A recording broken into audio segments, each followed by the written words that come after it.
Hello guys and welcome to the Politics Ramble. Now today we're going to be talking about Boris Johnson and his parties and why it goes much deeper than just a few parties. I've seen a few comments recently online saying, oh, it's only a few parties, let it go. But the parties are irrelevant really. I mean, it's not about the parties in a way.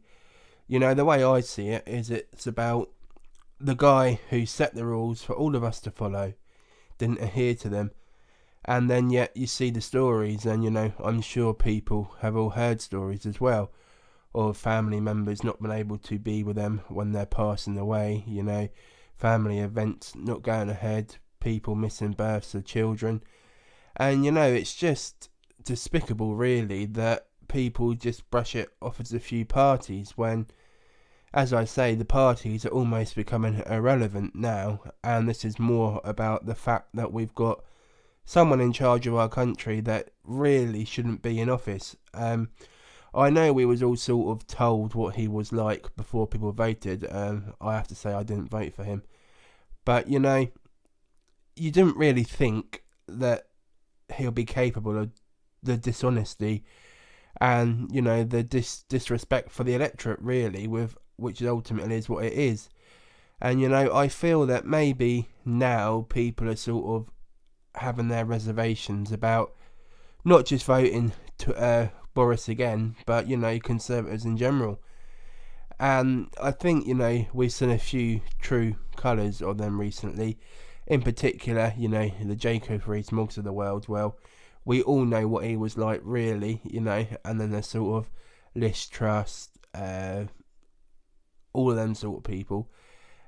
They're just sort of generally defending the indefensible, I think, and there's only a certain amount of things that you can say to sort of make it a bit better than what it is, which is what they're trying to do. But unfortunately, you can't really, I don't think, defend his actions, and I think maybe there has to be a time where people say we got it wrong, we shouldn't have supported him in his time of need, which is ultimately what this is.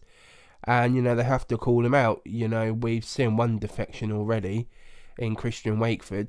And maybe, it will take something like a front bencher to call on him to go, which we'll get to Boris, because obviously Davis done it last week in PMQs.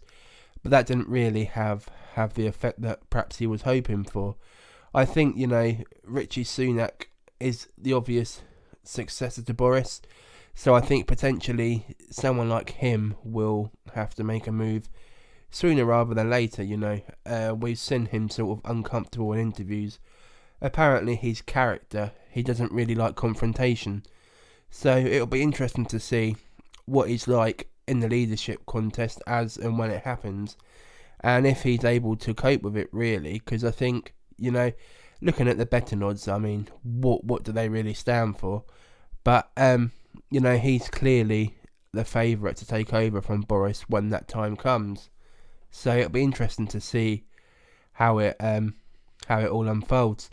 I see sort of Dominic Raab now as well. He's sort of trying to distance himself away from the Prime Minister a little bit. So, you can slowly start to see the movers and shakers sort of move into place who want to run in the leadership contest. So I'll keep an eye out for that one. And then, of course, this is all before we've had the Sue Gray report, which is supposed to be published tomorrow on Thursday.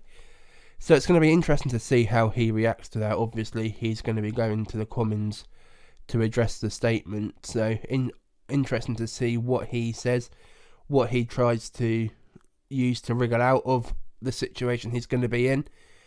But, I think the noble thing for him to do, which obviously he won't because the character he is to sort of resign. But we all know that's not going to happen, There's so many things going on in the country away from this, which are sort of being pushed back on the back burners, really, which need to be addressed. We've got the cost of living crisis, we've got the energy bills skyrocketing, and on top of that, we've got the small matter of Russia trying to invade Ukraine.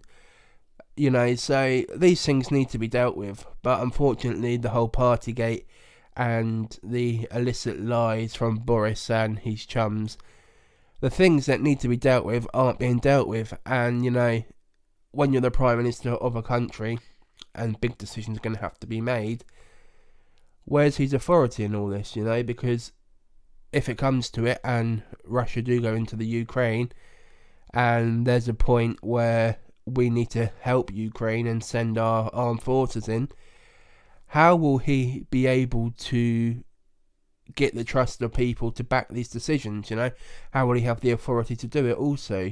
It's just very messy, I'm afraid, and there's no easy way around it, The only way for it is a general election, but the Tories will never ask for one of them anytime soon because how bad they're doing in the polls. So I think it's just going to be, if Boris does try to hang on for much longer, I can't see how he will, but I think it's just going to be 2 years of this sort of stuff, really, if he can manage to stay on.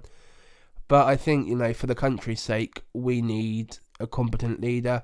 Would that be Richie Sunak? I don't know.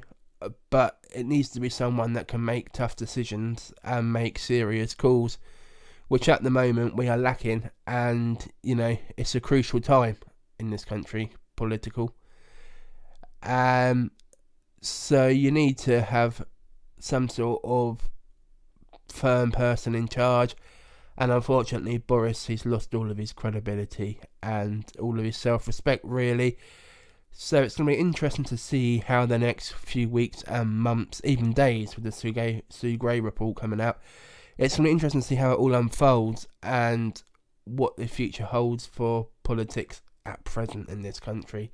But it's not looking good anyway. I will be doing another video tomorrow with the Sue Gray enquiry report. It's going to be released, I believe. So let's see what comes out of that. And of course, PMQs today at 12. So let's see what Boris says this time. Thanks for watching.